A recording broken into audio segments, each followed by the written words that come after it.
We talked about what happens to people after they die.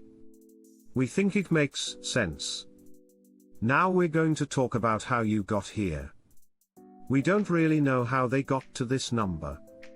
But some scientists say that you only had a 1 in 400 quadrillion chance of being born. Yeah. You are special?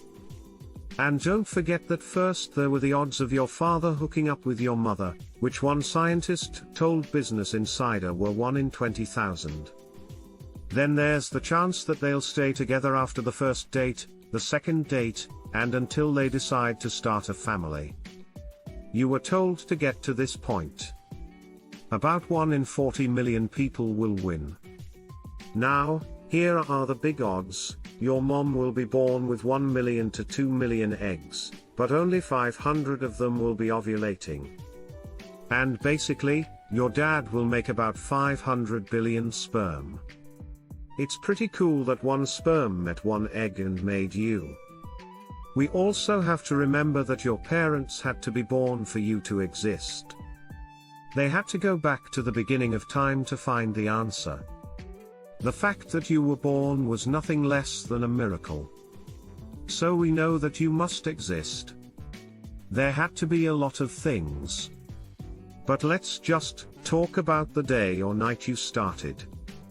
We're sure you were smart enough to know that if you were smart enough to be alive, your parents had to sleep together. Not many people like to think about what happened, but it did. You probably also know that people make love all the time without using birth control. It does not mean that Gary is pregnant. There are a lot of things to think about, like the age of the people, when they might fall in love, and their reproductive systems. Some people have to work very hard to have a child, while other couples can't seem to miss. One doctor from the Women's College Hospital in St. Joseph's Health Centre in Toronto said that if a woman is under 35, she has an 85% chance of getting pregnant in 1 year. When a woman is having her period, the average time between making love is 28 days. After her period is over, the woman will have an egg. On average, ovulation happens 14 days after the first day of her last period. Quite often, about 2 weeks before the woman's next period, this part will happen. The woman's ovaries will make an egg, which will then travel down the fallopian tubes to meet a sperm. Then, this lucky sperm can fertilize the egg, and the baby is born. The way to make a baby is through the process of making a baby. You don't have to wait for ovulation, and you might not know that a man's sperm can wait outside a woman while she makes an egg. It's said that sperm can live about 5 days in a woman, even though most don't make it that far. Okay, so we know that a woman has to make an egg, and a sperm has to get to that egg and fertilize it. But did you know that in his lifetime, a man will make about 525 billion sperm cells? Something that made the comedian Bill Hicks, who has since died, say that he had ruined whole civilizations by letting his sperm out when he wasn't making love. According to science, one shot can carry anywhere from 40 million to 1.2 billion sperm cells. What in the world do we need with all of these things? Scientists say that the main reason is because people are trying to get ahead of each other.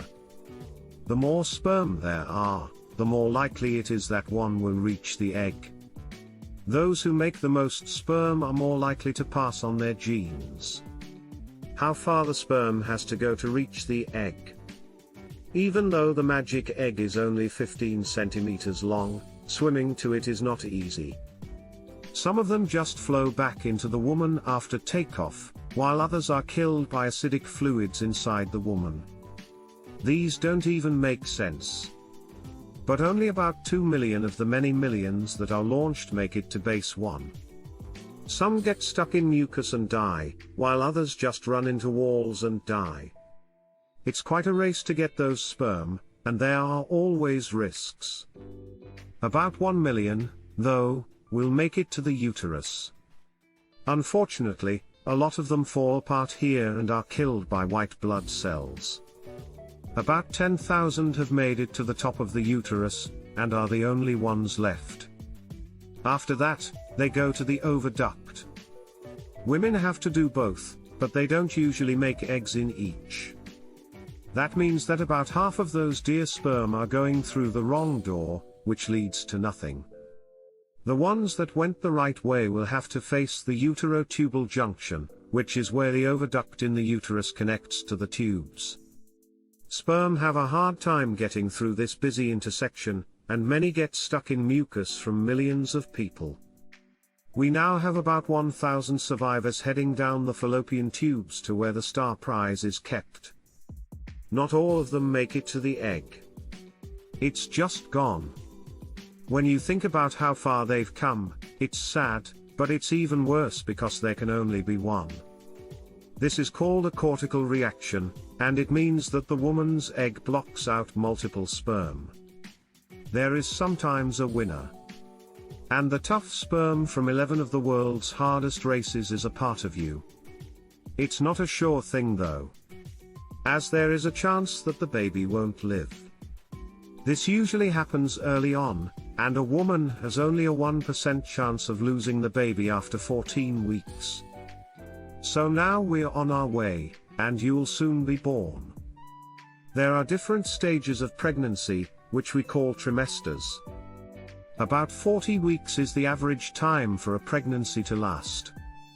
But you already know that some babies come early between the 1st and 12th weeks. The first 3 months are called.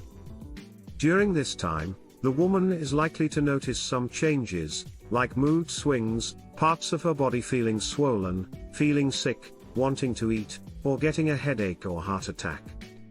But what's going on inside during the first 2 weeks? There isn't much of you yet. About a week after the sperm won the race and reached the egg, the fertilized egg sticks to the lining of the uterus. At about 2 weeks, the placenta starts to form. On this wall, the embryo kind of looks like a disc, but it won't start growing things for about 4 weeks. The heart starts to form, and little buds grow where the legs and arms will be. This is all only about 1/4 of an inch. Ears, eyes, and nose start to form, as well as the spine and digestive system. At about 8 weeks, there is something that looks a little more like a person. We'll call this the fetus. The heart is now working well, and the fetus has all of its organs but is not yet fully formed. At 12 weeks, we are starting to see a tiny human with a bigger head, tooth buds, and even fingernails and toenails. This is because the baby's bones are also starting to form. In what is called amniotic fluid, the baby can now also move around. At the start of the second trimester, this is the end of the first trimester. The baby will be about 3 inches long and weigh around. The head will stop growing so quickly, and the eyelids will close as the eyes develop. Nerves and muscles are now working, and this tiny fetus can even make a fist now that it is bigger. Now, many women will have a bump that can be seen. They might also start to feel a little bit better and stop feeling so sick. However, they might also start to have a lot of new aches and pains. At 16 weeks, the baby skeleton keeps developing. At this point, the skin is white, and almost see-through. The fetus may have a bowel movement, but it will be meconium. It's a dark green stuff that looks a lot like poop. The fetus is now about 4 or 5 inches long and weighs about 3 ounces. At 20 weeks. When the little bundle of joy seems to be getting restless, one might feel the baby kicking. Many body parts, like fingernails and toenails, are now fully formed. At this point, the baby can even start to scratch itself. It can also swallow and hear things at this point. From week 24 to week 24, during the second trimester, the baby makes its own blood cells from bone marrow. It now has prints on it. It can taste things because taste buds are growing on its tongue, and it will also grow a little bit of hair. The lungs are not fully formed yet, but they are getting there. Whether it's a boy or a girl, the fetus will now start making its own organs for reproduction. A normal sleep cycle also begins now. At this point, a normal sleep cycle is about 12 inches long and might weigh around 1 pound and 50 pence. We're now in the third quarter. When the woman is carrying a lot of extra weight, there will be times when she feels uncomfortable. This is because her body is reacting to having another thing grow inside of it. At 32 weeks, the package is almost ready. The bones of the baby aren't fully formed yet, but they're getting there. Now, it can open and shut its eyes. Its legs are not yet fully grown. But at this point, the baby will be practicing breathing and storing all of the natural minerals. Right now, its body needs to be in good shape. At 36 weeks, it could be as long as 16 inches and weigh about 4 pounds or more. Around the baby, something called the bare neck gets thicker. This is a layer of wax that keeps the baby safe. It is now storing a lot of fat, which makes it harder to move around. The kicks will hurt the woman less. Most fetuses are about 18 inches long and weigh about 6 pounds at this point. After this point, the fetus is a real person, with organs that are ready for life outside the womb. As the baby's due date gets closer, it may switch to coming out head first. Now, it's only a matter of time before it comes out. It starts to breathe for the first time. When it does, it might weigh somewhere between 6 pounds and 9 pounds, but this can change. It might be about 20 inches long, but that can also change. What comes next? Well, people may clean the baby and check its health in the first month after it is born. It will have its nose and throat cleaned very gently. The umbilical cord will be clamped in 2 places, and then it will be cut. This cord is what connects the baby to the woman's womb, in case you didn't know. It gives the baby oxygen and food from the placenta. Anyway, it will leave a stump after it is cut down. After about 7 days or more, this will become dry and fall off. The belly button should be all the way back to normal. What else happens after a baby is born?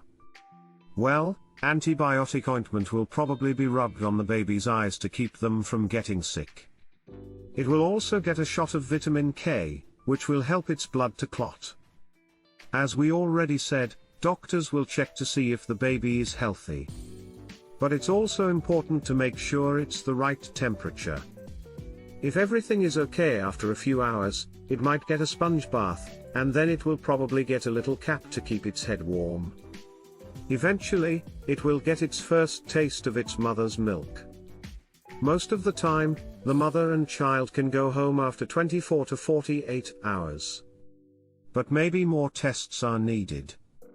You might also need to go back to the hospital after a week or so for a checkup. And that's because you were born this way or pretty close to it. We have all been there, and in some ways, we are all lucky to be alive. After your mother and father did nature's dance of life, an unstoppable sperm met a strong egg. That's so cool. Thanks for coming to watch.